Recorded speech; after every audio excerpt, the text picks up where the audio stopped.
6ই জুলাই রাত 1:30টা গৌরব বাড়ি ফিরলেন অত্যন্ত ক্লান্ত শরীর নিয়ে। বাড়ি ফিরে তিনি পরিবারের সঙ্গে স্বাভাবিক কথাবার্তা বললেন, কিছুক্ষণ বসে থাকলেন, তারপর নিজের রুমে ঢুকলেন। তখনও কেউ ভাবেনি এটাই তার জীবনের শেষ রাত। পরদিন সকালে হঠাৎ বাথরুমের ভেতর থেকে এক বিকট শব্দ আসে। গৌরবের বাবা ছুটে যান ওপরে। বাথরুমের দরজা ভেতর থেকে বন্ধ। ডাকাডাকি, দরজায় ধাক্কা, কোনো সাড়া নেই। আতঙ্ক ধীরে ধীরে ভয়াবহ রূপ নেয়। অনেক চেষ্টার পর দরজা ভাঙা হয়। ভিতরের দৃশ্য ছিল স্তব্ধ করে দেওয়ার মতো।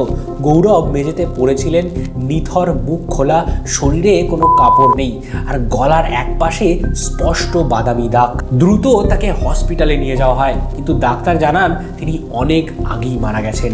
এরপর শুরু হয় আরও বড় রহস্য। হাসপাতালের রিপোর্টে বলা হয় হার্ট অ্যাটাক নয়, কোনো ইন্টারনাল ইনজুরিও নেই, শরীরে এমন কোনো ক্ষত নেই যা মৃত্যুর কারণ হতে পারে।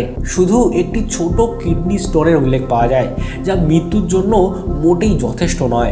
ডাক্তারও পরিষ্কার করে কোনো ব্যাখ্যা দিতে পারেননি। পুলিশ কেসটি আত্মহত্যা বলে বন্ধ করে দেয়। কিন্তু যে মানুষটি এত বড় বড় তদন্ত করেছে তার মৃত্যু কখনো সাধারণ হতে পারে না, এটাই ছিল অনেকের মত। কারণ এই কেসের সাথে যুক্ত 12টি আত্মা, সেই এক্সঅরসিস্টের শক্তি এবং তদন্তের সময় দেখা অদ্ভুত ঘটনা সবাইকে প্রশ্ন করতে বাধ্য করে। এই মৃত্যু কি শুধুই কাকতালীয়, নাকি কোনো শক্তির প্রতিশোধ?